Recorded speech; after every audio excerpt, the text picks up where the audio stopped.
Hey, what's up, you guys? Bloody Jacob here to bring another action movie set of reviews. QMR. Quick movie review is going to be giving you guys my thoughts on a few different ones here. This one's quite a doozy. We have the Terminator, the original 1984 Terminator, starring Arnold Schwarzenegger and Linda Hamilton, along with our discussion on Death Race 2008, starring Jason Statham, along with Ian McShane, Natalie Martinez, Tyrese Gibson, and Joan Allen. And then we're also going to be talking about the 2007 Jean-Claude Van Damme film Until Death a little bit, as well as Under Siege from Steven Seagal, which he starred in 1992.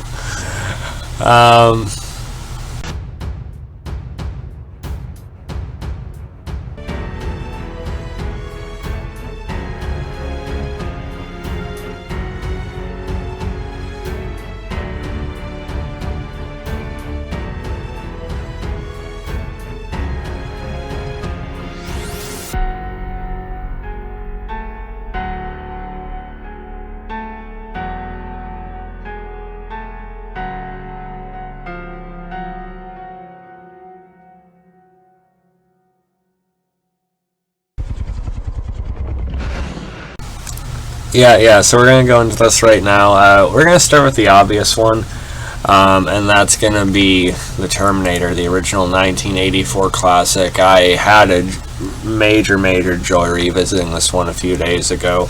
I wasn't even planning on, I've seen, all of them, the majority of it, in pieces over the years. Of course, I'm very aware of the legacy of Bill. Arnold Schwarzenegger is my all-time favorite action hero. I think he's the greatest. He's been a hero of mine since I was a little kid. So I was definitely planning on revisiting this at some point. But it was just a random late night. It was about 3 in the morning. I was looking for something sci-fi. I see this image on my Amazon Prime.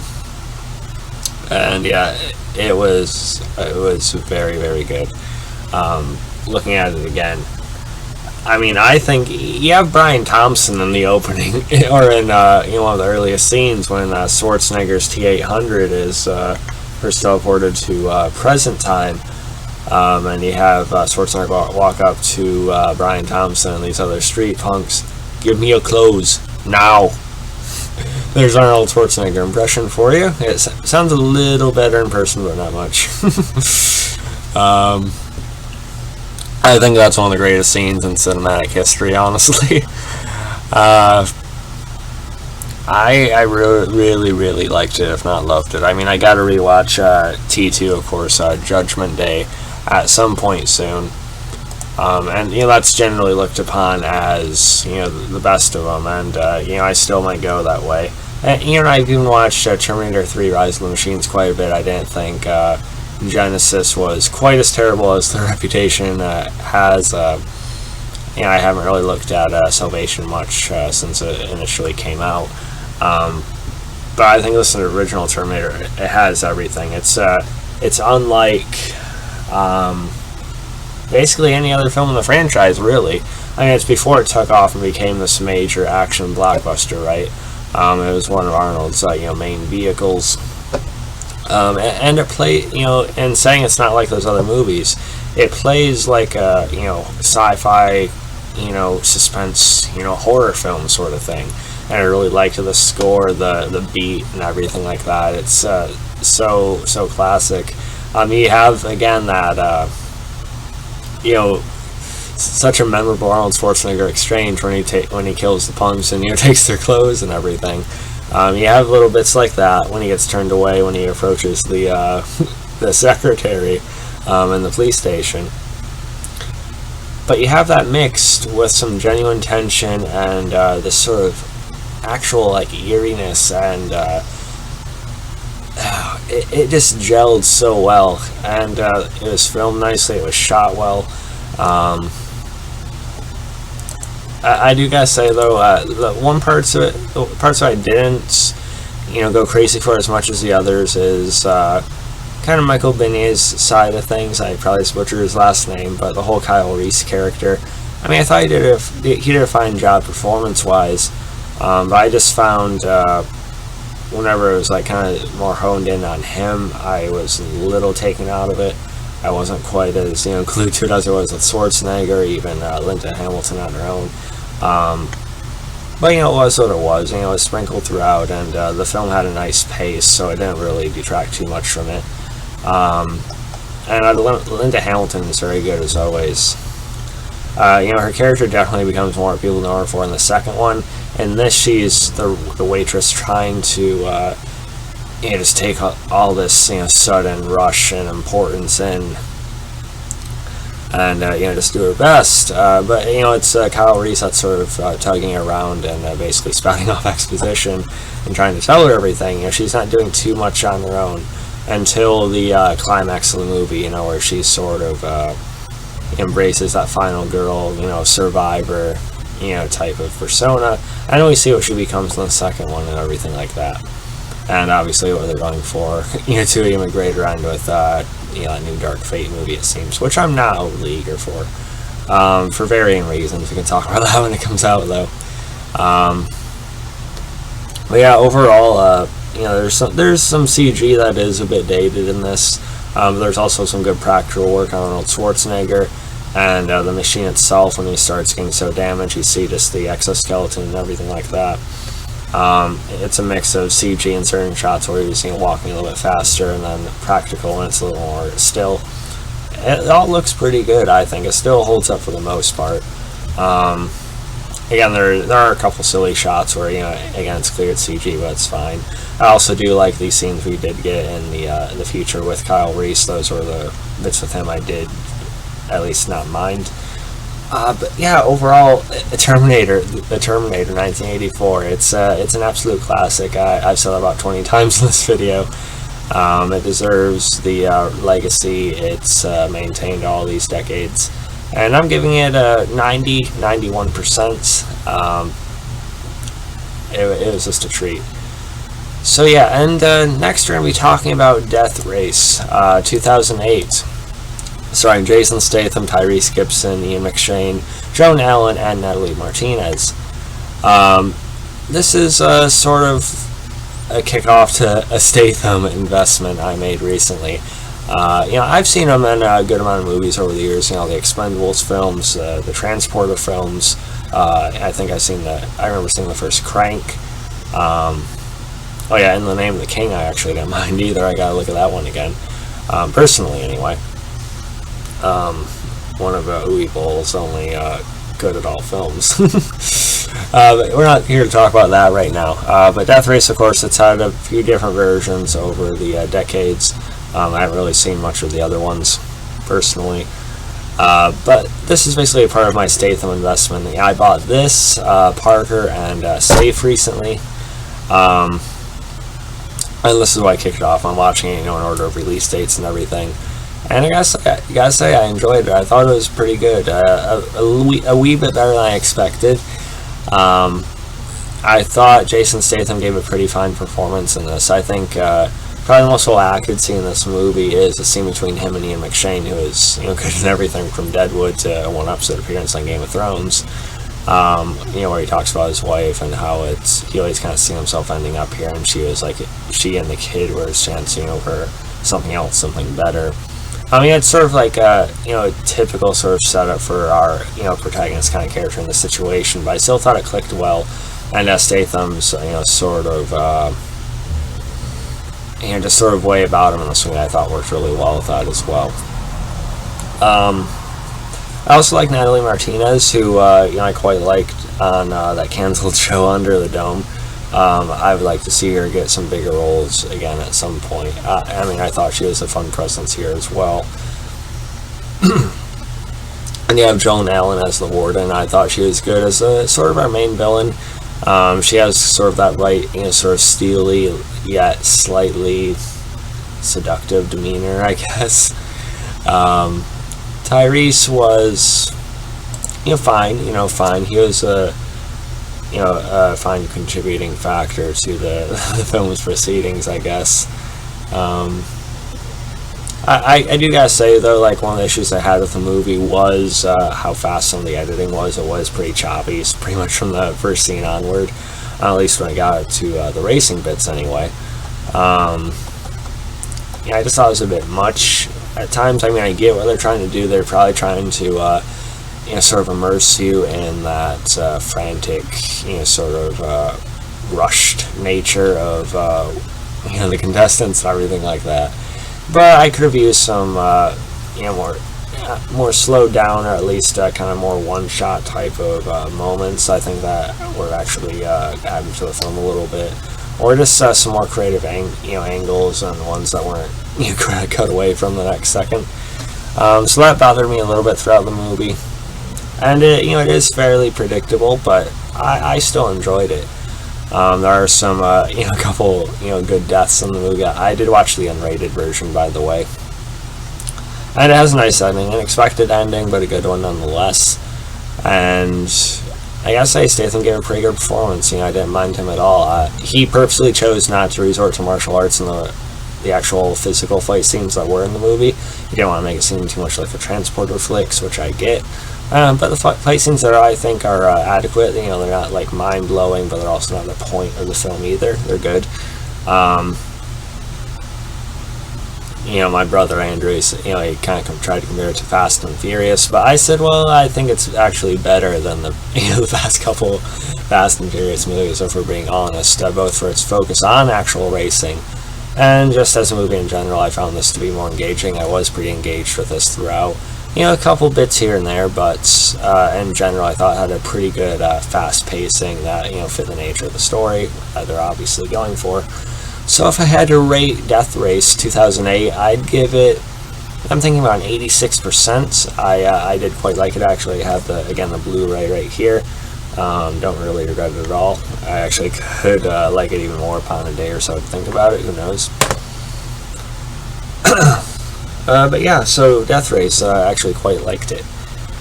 And next we're going to go into Until Death, starring Jean-Claude Van Damme, which came out in 2007. And obviously starred JCVD, alongside Selena Giles as his estranged, soon-to-be ex-wife, and Mark Diamond as Mark Rosny. And according to IMDb, tells the story of Stowe, who is a dirty cop, hooked on heroin, and everyone dislikes him. Because of an accident, he is put into a coma and comes out of it a better person. He wakes up wanting to put things right. So I was very eager to watch this movie, actually. Of course, I've become a major Jean-Claude Van Damme fan, excuse me. Yeah, it's getting a bit wee bit late here, so forgive me on little slurs like that, I suppose. But I've become a major Van Damme fan for, a good while now, and Until Death was one I was actually pretty eager to see. So I finally ordered it not too long ago. And I gotta say, I got what I was expecting out of it, and I don't mean that in a bad way either. It's not like a martial arts action movie or anything like that. There really isn't much martial arts in this. I think he throws one low kick, but besides that, it's either fisticuffs or shooting. But it's very much a character-driven drama. It's definitely, I'd categorize it as a crime drama. Yeah, like IMDb says, action crime drama. Action probably just because of Van Damme being in it, but it really is just a crime drama, I think. That's how I put it anyway. It's definitely a character piece, and I'm just very happy that Van Damme, did something like this. If I had to compare it in terms of like mood and just like the nature of it, I'd compare it most closely to like In Hell or Wake of Death or something like that. It's not going to be flashy. I'm sure it will bore some Van Damme fans just wanting like just big action romp or something like that. But it was more than that. I think it could very well be at least maybe possibly cracking my top 10 of his films, which is saying a lot because I really have a great enjoyment of them all for the most part. This character he plays, Anthony Stowe, He's probably the most lowly character he's ever portrayed, and I mean that in a good way. You know, we see him in like the first half or the first quarter, especially or so of the movie, just how corrupt he is, how much he's slummed in his own life, what he's driven his wife to be like. Of course, there's mistakes made on both ends, but he definitely, you know, keeps pushing things into worse areas. And then just how he handles his job when he finds out this you know, screw over he basically put his department through, and things like that.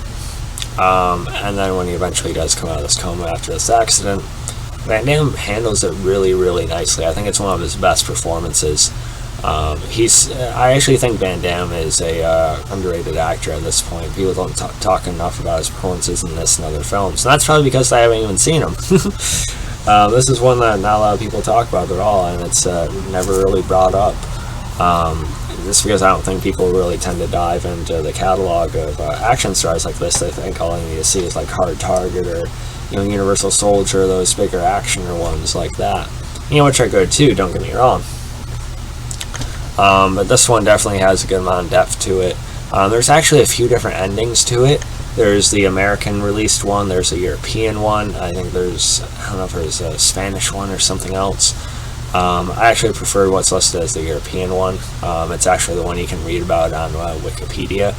The one on the American release, though, is fine. It's a little more of what you expect. I think the European one, though, is one that sort of fits the nature of the storytelling a little bit more. But either way, I think it has a good ending. Van Damme, again, he's very good in this. As well as, yeah, go to his wife, Selena Giles. I thought she was good as well. You know, she has this aura about her. At the same time, you can feel her. You can feel her mistakes, but you can also see her perspective on him, and you know, sort of their broken relationship. I think works quite well. Mark Diamond, I think, yeah, he's who played our main sort of villain here, Rosny, or at least our main, you know, gangster sort of character. I thought was fine. I won't say he was particularly intimidating. You know, he feels like that scummy, you know, kind of criminal, you know, possible crime boss sort of guy. But I don't really think having a major villain was really the point of this. I think it was more so, you know, Van Damme's character versus himself. Again, kind of pointing to the kind of story it was. But Rosny was fine for what he was as well, I suppose. And for the action that was in the movie, the shootouts, I think, are pretty good. There's a decent amount of violence to it. There's a good scene with Van Damme and a shotgun. So it's all really not totally lost. There's a good, you know, short sequence of him in a bar as well that I quite liked. So, yeah, Until Death. I enjoyed it a lot. I also think the score is pretty solid on this as well. You know, kind of for the emotional beats of the movie. Besides that, I don't really remember too much of it. I'm debating, because I do think it could crack my top 10. I compared it to other films like In Hell and Until Death. I actually might even personally prefer it to both of those, maybe. Van Damme also has a different look in this movie. He sort of has this dyed black hair type of thing, a little bit more kind of a cyber thing going on. I think it actually kind of works for him. And if I had to rate Until Death, I'm debating. It's like between 86, 88%, somewhere in there. I think that's one of Van Damme's very best acting performances. So let me guys talk about that one for sure in particular. And the last movie we're going to be talking about is Under Siege. Of course, starring Steven Seagal, and it came out in 1992. Also starring Tommy Lee Jones and Gary Busey. It's about an ex-Navy SEAL turned cook. He's the only person who can stop a group of terrorists when they seize control of a U.S. battleship. And that's right, Steven Seagal plays a lowly cook. This is basically my last real shot at trying to like Steven Seagal. I've avoided his work for a while, but my brother said this was basically my best shot at liking him at all. I just think he seems to be a piece of crap person in his own life, both of how he disrespects other stars, as well as, just how he's conducted himself in making his own movies, to say the least. There's so much you can look up about that. I don't need to go into that right now. But from like a film standpoint, this is like my last best shot to really like him, I guess. And it was alright. I mean, according to IMDb, Harrison Ford actually watched this movie, and that's what made him decide to agree to do The Fugitive, which was directed by the same guy, Andrew Davis. And that's the thing, this film is competently made. I mean, there are some decent shots of the battleship they're on, and it's, again, filmed well, or at least adequately. Steven Seagal, again, he plays a lowly cook. If you guys seen the movie, hopefully you know what I'm going for there. They do give Steven Seagal a little bit of personality with this, which he actually almost does kind of decently with at the beginning of the film, when he's just sort of palling around with the other cooks and some of the other crew and stuff like that. But it quickly turns into kind of typical after that. Steven Seagal, I don't know. He's just not very impressive. He's kind of bland in this again. He has a little bit of personality, and in the beginning and like one or two other moments throughout. But besides that, it's a typical performance. If you've seen a Steven Seagal performance in one movie, you've seen them all, really, and that's just sad. Tommy Lee Jones is good here, although he's pretty underdeveloped. There isn't really much to him just besides being the guy trying to take it over and get rid of the captain and try and use blackmail and different things of that nature. It was alright. I wrote a lot of reviews saying how Tommy Lee Jones and Gary Busey steal the show, kinda, at least with Gary Busey and the dress he wears. But they weren't particularly memorable villains, although against charisma backing like Steven Seagal, I do think they were fine. I also do gotta talk about, let's see, okay, where did her name go? Okay, apparently they don't really want to list her on the movie page. For some reason, not seeing her on the IMDb page right now. Okay, yeah, Erica Elenick. I am not good with names. But yeah, she plays a stripper. I guess it was Seagal's idea to have a stripper character in the movie to basically add some humor to it, I guess. She pops out of a cake topless, so that's one of the best scenes in the movie, right? I don't know. She sort of becomes a sidekick to Seagal, because she's so impressed by his scrawny shoulders and the skinny arms and everything too. That's the thing. You see Seagal take off his shirt, or at least go sleeveless, and you just see his scrawny shoulders and his arms are just kind of slim to average.